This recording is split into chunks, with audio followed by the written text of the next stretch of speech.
You ask Tiger to calculate. This deals with linear inequalities with one unknown. The final result is x greater than -5/3 greater t/-12/3.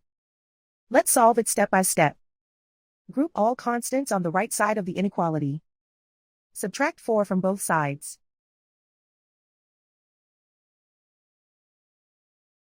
Simplify the arithmetic.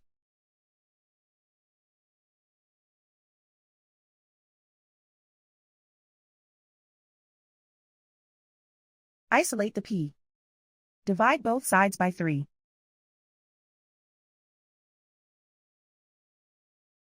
Simplify the fraction.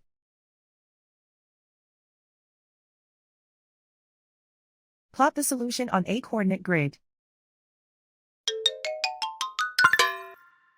And so the final result is x greater than -5/3 greater than -12/3.